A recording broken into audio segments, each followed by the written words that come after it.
Alhamdulillah sore hari ini saya bersyukur bisa kembali ke kampung Taman Kota, bersilaturahmi dengan warga di sini. Warga yang dulu ketika saya masih bertugas di Jakarta sering mampir bersilaturahmi karena mereka memiliki tantangan-tantangan yang agak unik pada waktu itu.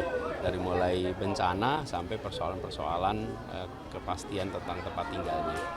Dan kita tadi ngobrol, mendengar hal-hal yang menjadi aspirasi dari mulai persoalan bantuan-bantuan yang terhenti, khususnya bagi pelajar dan orang tua, kemudian terkait dengan perpajakan, juga terkait dengan masalah pemakaman, kebutuhan sekolah. Jadi banyak hal yang tadi disampaikan, yang tadi saya tegaskan bahwa Jakarta harus jadi rumah bagi semua, rumah bagi kita semua.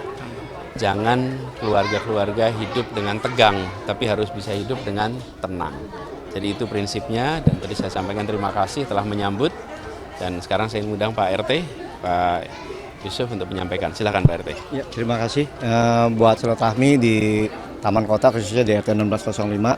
Ya, semoga kedatangan Bapak Anies pada sore hari ini ya membawa suatu perubahan buat kampung kita ke depannya.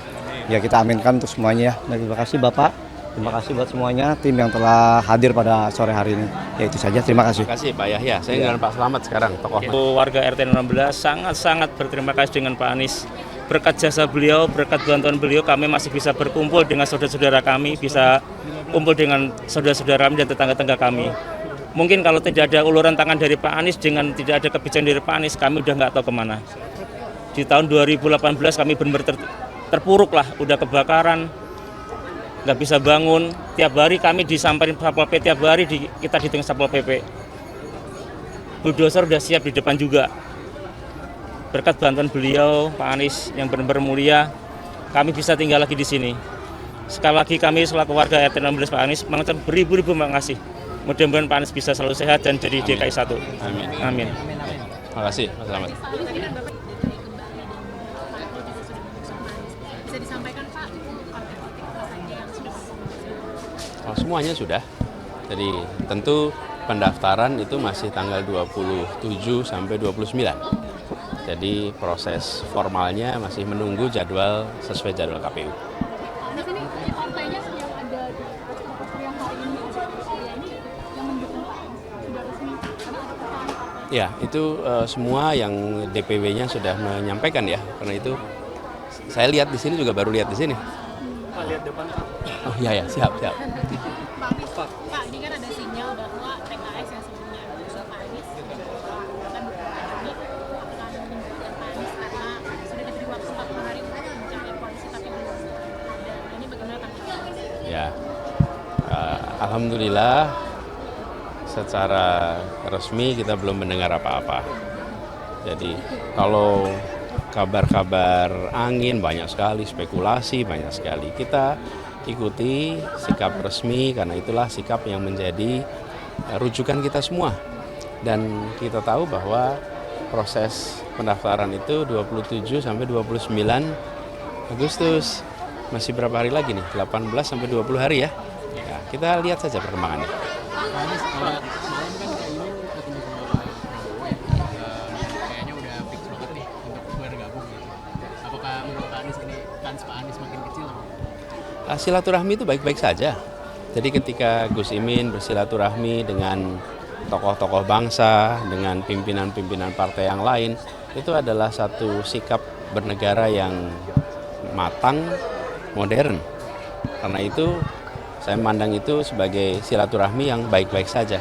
Adapun tentang sikap, langkah, kita lihat aja keputusan resminya nanti. Pak Anies, ini kan Pak Anies terancam gagal maju nih Pak, karena beberapa partai disinyalir ke Kim Plus gitu ya, selain PKS. Nah, mungkin ada komunikasi kayak sih Pak dengan PDIP Pak?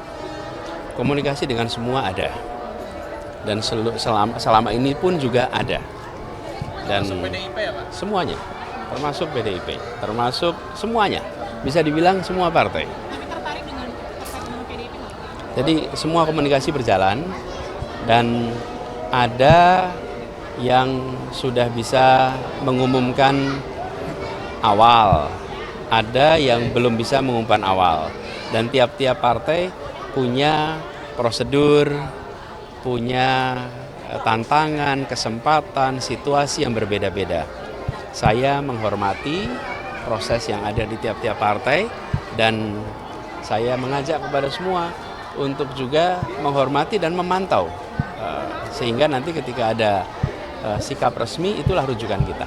Pak Anies, kan sebelumnya Pak Anies bilang bahwa PDIP itu menarik. Apakah ini menjadi salah satu sinyal gitu Pak buat gabung koalisi Ya, dengan PKS? pokoknya kita semua menjalani ini sebagai proses yang mengalir. Kita lihat aja perkembangannya, tapi semuanya menarik kok.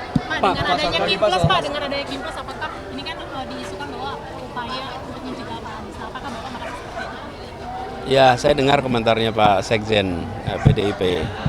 I feel you, Pak Hasto. Bapak merasa hal yang sama? Ya, kita lihat aja nanti seperti apa perkembangannya. Pak, ini kan Pak Anies kan Wasekjen PKS juga bilang nih Pak, kayaknya tenggat waktu 40 hari ini sudah tidak bisa dipenuhi sama Pak Anies. Tanggapan Pak Anies soal Wasekjen PKS ini apa nih Pak? Ya kita lihat saja perkembangannya. Toh memang proses pendaftaran itu belum bisa dilakukan sekarang. Jadi kita sekarang belum bisa mendaftar, baru bisa mendaftar nanti tanggal 27.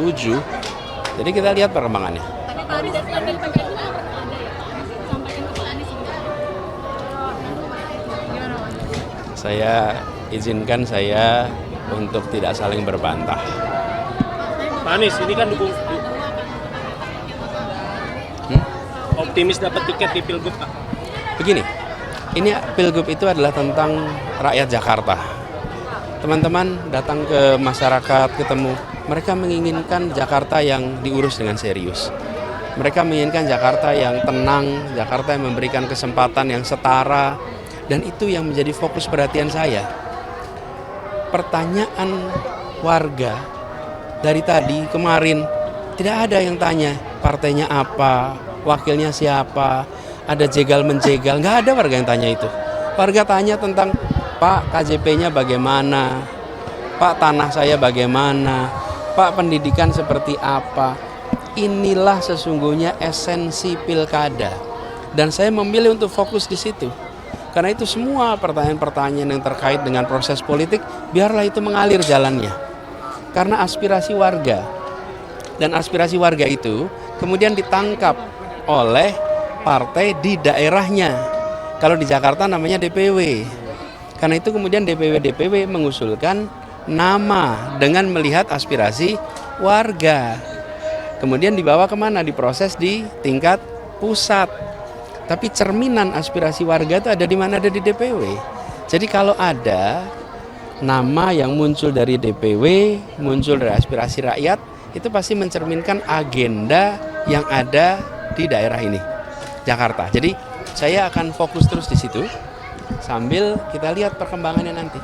Pak Anies kan dari kemarin bilang bahwa fokus penanganan Jakarta Pak. Sementara ditambah dengan dukungan masyarakat yang mungkin banyak gitu Pak buat Pak Anies gitu ya, sama mungkin ditambah dari hasil survei yang menyebut Pak Anies ini tinggi. Kenapa nggak lewat jalur independen sih Pak? Kita sudah bekerja bersama dengan partai sejak panjang dan bahkan percakapan dengan partai juga sudah panjang. Kita terus bekerja bersama dengan partai, ya. Oke, cukup. Hakim kan diprediksi akan mengusung RK. Nanti Bapak siapkah untuk berhadapan dengan RK, Pak Anies? Pak Anies soal siap RK tidak yang nanti diusulkan, berhadapan dengan siap. RK? Oh, kita belum tahu. Tapi yang namanya pilkada ya tentu akan ada kompetitor. Jadi saya serahkan kepada warga Jakarta dan proses politik siapa yang ada di dalam proses kompetisi, ya itulah yang dijalani, sesederhana itu. Tapi siapapun kompetitornya berarti akan siap ya Pak? Pak Anies, terima kasih.